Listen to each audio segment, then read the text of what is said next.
Right. అయితే అక్కడ ఉన్న పోలీస్ అధికారి ఒకంత చొరవ తీసుకుని వాళ్ళని చెదరగొట్టే ప్రయత్నం అయితే చేస్తున్నారు. మరి ఇలాంటి పరిస్థితుల్లో మహిళలుగా ఉన్న కౌన్సిలర్లు వచ్చి తమ ఓటు హక్కు వినియోగించుకుంటే కనుక రిజల్ట్ ఏ రకంగా ఉంటుందో క్లియర్ కట్గా మనకి అర్థమవుతుంది.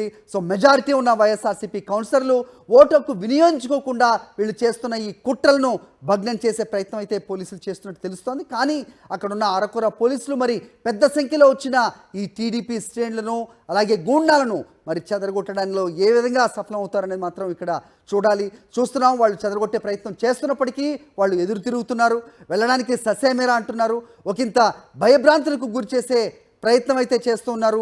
మహిళలుగా ఉన్న కౌన్సిలర్లు ఇలాంటి పరిస్థితుల్లో వచ్చి సజావుగా తమ ఓటుకు వినియోగించుకోవడానికి ఏ రకంగా ముందుకు వస్తారు? నిజంగా అక్కడ ఏదైనా జరిగితే అక్కడున్న అరకొర పోలీసులు దాన్ని ఆపగలరా? సో మహిళలకు ఆ భయం ఉంటుందా ఉండదా?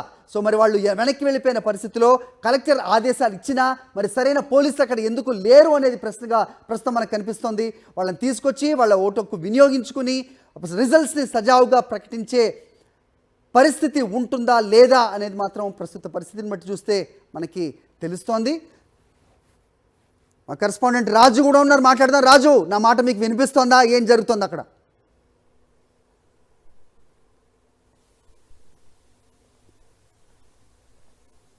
ఇక్కడ అడ్డుకున్న పరిస్థితులు కనిపిస్తున్నాయి.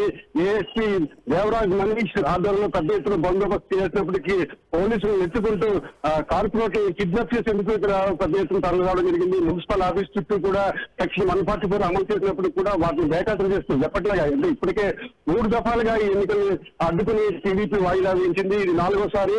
హైకోర్టు ఆదేశాల ప్రకారం సజావుగా జరగాల్సిన ఎన్నికల్ని కుట్రపూరితంగా, ఎందుకంటే టీడీపీ పార్టీకి సంబంధించి ఒక్క కౌన్సిలర్ కూడా లేదు. ఇప్పటికే భయపెట్టి దాదాపు 8 మంది కౌన్సిలర్లు 10 మందిని లాక్కోవడం జరిగింది.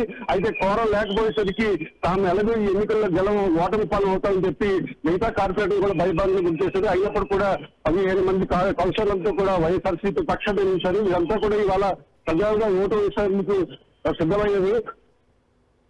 మున్సిపల్ కార్యాలయానికి వస్తుండగా దాదాపు ఒక్కసారిగా టీడీపీ మూకలు వెలుగుడి వారిని కిడ్నాప్ చేసే ప్రయత్నం చేయడంతో ఒక్కసారిగా భయభ్రాంతులకు గురయ్యి వెనక్కి తిరిగి వెళ్ళిపోవడం జరిగింది. దాదాపు మున్సిపల్ కార్యాలయానికి చైర్మన్ 50 అడుగుల దూరంలో మాత్రం ఉంటుంది. అయినప్పుడు కూడా ఒక్కసారిగా నలుమూల నుంచి కూడా టీడీపీ మూకలు రావడంతో ఒక ఉద్రిక్త వాతావరణం నెలకొంది. దీంతో పోలీసులు లాఠీ చార్జ్ చేసి వారందరూ కూడా చెదిరిమరం చేశారు.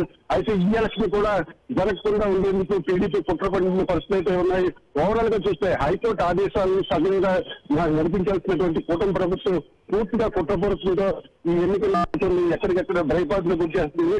సెక్షన్ 163 అమల్లో ఉన్నప్పుడు కూడా దాన్ని విభేదించి పూర్తిగా వీరంతా కూడా వ్యతిరేకిస్తూ ఇక్కడ పెద్ద ఎత్తున గుమిగూడి ఎన్నికల్ని జరగకుండా అడ్డుకునే పరిస్థితి కనిపిస్తున్నాయి. హరి, రైట్. శాంతి భద్రతలకు విఘాతం కలిగించారంటూ పోస్ట్ పోన్ చేస్తున్న పరిస్థితుల్లో శాంతి భద్రతలకి ఎవరు విఘాతం కలిగిస్తున్నారు అనేది ప్రస్తుతం ఈ విజువల్స్ చూస్తుంటే తేటతెల్లం అయిపోతున్న పరిస్థితి.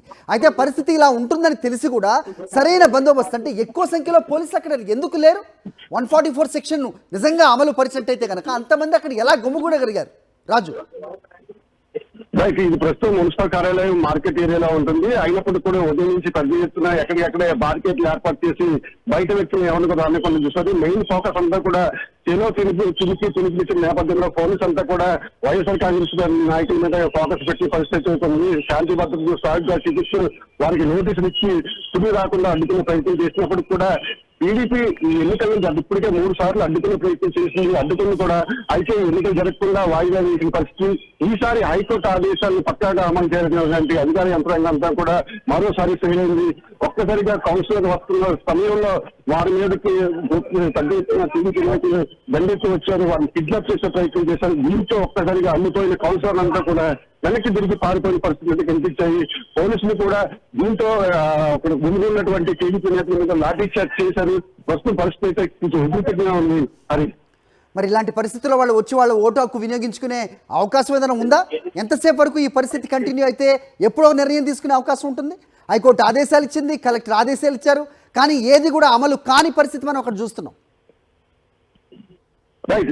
ఉదయం 11 గంటలకు ఎన్నికలు జరగాల్సి ఉంది. 10 గంటలకల్లా కౌన్సిల్ హాల్లోకి రావాలని చెప్పి ఎలక్షన్ అధికారులు ఇప్పటికే ఆదేశాలు జారీ చేయడం జరిగింది. ఈ నేపథ్యంలోనే కౌన్సిలర్లు అంతా 10 గంటలకు బయలుదేరి తమ ఓటు హక్కును వినియోగించేందుకు కౌన్సిలర్ హాల్కి వస్తున్న సమయంలో ఈ ఘటన జరిగింది. పెద్ద ఎత్తున టీడీపీ నేతలు ఇంకంతా కూడా చుట్టుముట్టడంతో ఒక ఉద్రిక్త పరిస్థితి నెలకొన్నాయి. ప్రస్తుతం అయితే ఓటు హక్కు వినియోగించుకున్నందుకు కౌన్సిలర్ అయితే పూర్తి స్థాయిలో భయంగా ఉండిపోయారు. ఓటు హక్కు వినియోగించకుండా వెనక్కి వెళ్ళిపోయిన పరిస్థితి అయితే కనిపిస్తుంది. అంతా కూడా ప్రాణభయంతో ఉన్నారు.